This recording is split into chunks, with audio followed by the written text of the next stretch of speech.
Welcome back to my channel. എല്ലാവരും സുഖമായിട്ടും സേഫായിട്ടും ഇരിക്കുന്നു വിശ്വസിക്കുന്നു. ഞാൻ ഇന്ന് വന്നിരിക്കുന്നത് മടക്ക് ചപ്പാത്തിയുടെ റെസിപ്പിയുമായിട്ടാണ്. ഇതെല്ലാവർക്കും ഇഷ്ടപ്പെടുന്ന ഒന്നാണ്. അതുപോലെ ചപ്പാത്തി കഴിച്ച് മടക്കുമ്പോൾ നമുക്കൊരു ചേഞ്ചിന് ഉണ്ടാക്കാൻ പറ്റുന്നതാണ്. ബ്രേക്ക്ഫാസ്റ്റിനും ഡിന്നറിനും ഒക്കെ ട്രൈ ചെയ്യാം. അപ്പോൾ ഇതെങ്ങനെയാണെന്ന് നോക്കിയാലോ.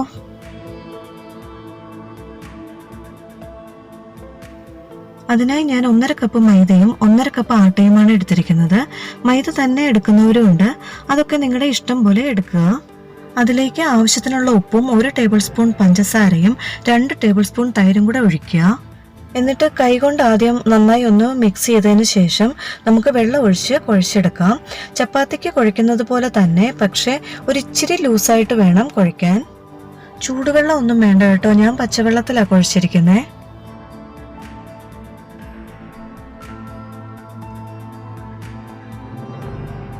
ഇച്ചിരി എണ്ണയും കൂടെ ചേർത്ത് നമുക്ക് ഒന്നുകൂടെ ഒന്ന് കുഴച്ചെടുക്കാം.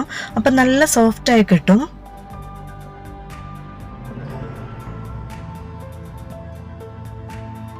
ഇനി പുറമെ കുറച്ച് എണ്ണ കൂടെ തടവിയിട്ട് അരമണിക്കൂർ മാറ്റി വയ്ക്കാം.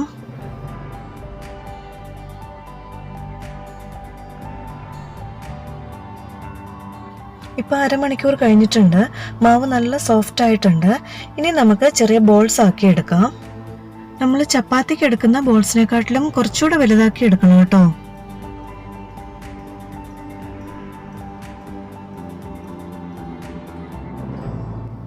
ഇനി നമുക്ക് ഓരോന്നായിട്ട് പരത്തിയെടുക്കാം.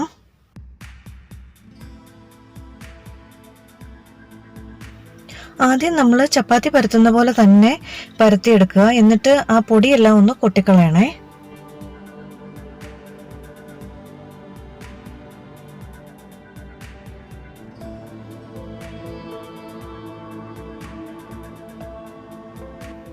ഇങ്ങനെ പരത്തി കഴിയുമ്പോൾ ഇച്ചിരി എണ്ണ ഒഴിച്ചു കൊടുത്തിട്ട് നന്നായി ഒന്ന് സ്പ്രെഡ് ചെയ്തതിന് ശേഷം അതിൻ്റെ മേലെ കുറച്ച് പൊടിയും കൂടി ഇട്ട് ഒന്ന് സ്പ്രെഡ് ചെയ്ത് കൊടുക്കാം.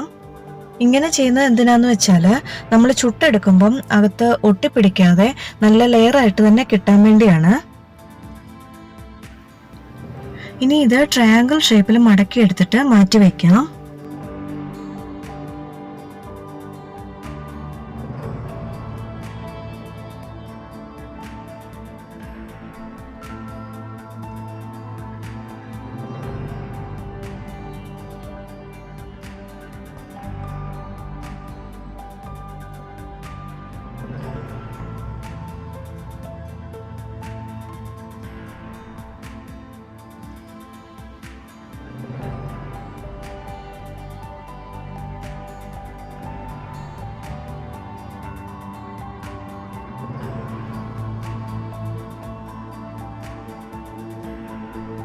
ഇനി നമ്മൾ മാറ്റി വെച്ചിരുന്നത് ഓരോന്നായിട്ടെടുത്ത് പരത്തിയെടുക്കാം.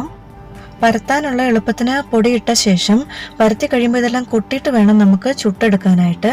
ഇല്ലെങ്കിൽ ഈ പൊടിയെല്ലാം കൂടെ കരിഞ്ഞിട്ട് വേറൊരു ടേസ്റ്റായിട്ട് മാറും. ഇങ്ങനെ ഓരോ സൈഡിലോട്ടും പരത്തിയെടുത്താൽ മതി.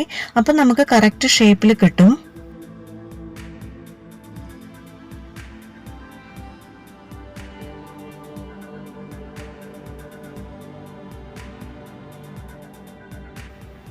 ഇനി നമുക്ക് ഓരോന്നായി ചുട്ടെടുക്കാം. അതിനായി ഒരു പാൻ വെച്ചിട്ട് കുറച്ച് എണ്ണ നന്നായി തേച്ചു കൊടുക്കുക. മടക്ക് ചപ്പാത്തിക്ക് കുറച്ച് എണ്ണയൊക്കെ ചേർത്താലേ നല്ല ടേസ്റ്റ് കിട്ടുള്ളൂ. അതുകൊണ്ട് വല്ലപ്പോഴും ഒക്കെ ഉണ്ടാക്കിയാൽ മതി കേട്ടോ. 2 വശത്തും നന്നായി എണ്ണയൊക്കെ ഒന്ന് തേച്ചു കൊടുക്കണം.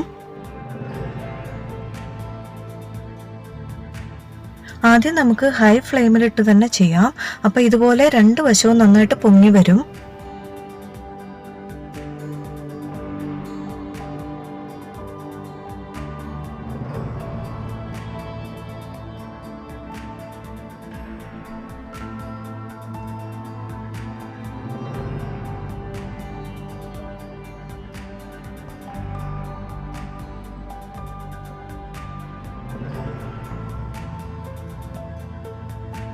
കണ്ടോ, നമ്മുടെ അടിപൊളി മടക്ക് ചപ്പാത്തി റെഡിയായി കഴിഞ്ഞു. ഇത് എന്ത് കറിയുടെ കൂടെയും കഴിക്കാൻ വളരെ ടേസ്റ്റിയാണ്. ഞാനിപ്പോൾ ചില്ലി ചിക്കനും മുട്ട റോസ്റ്റുമാണ് ഉണ്ടാക്കിയിരിക്കുന്നത്. എൻ്റെ മക്കളുടെ ഫേവറേറ്റ് ആണിത്. ഇത് നിങ്ങൾ ഇതുവരെ ട്രൈ ചെയ്തിട്ടില്ലെങ്കിൽ ഒന്ന് ട്രൈ ചെയ്ത് നോക്കണേ. ഈ വീഡിയോ എല്ലാവർക്കും ഇഷ്ടമായി ഞാൻ വിശ്വസിക്കുന്നു. വീഡിയോ ഇഷ്ടമായാൽ ലൈക്ക് ചെയ്യുക, ഷെയർ ചെയ്യുക, സബ്സ്ക്രൈബ് ചെയ്യുക. അടുത്ത റെസിപ്പിയുമായിട്ട് നമുക്ക് വീണ്ടും കാണാം. ബൈ.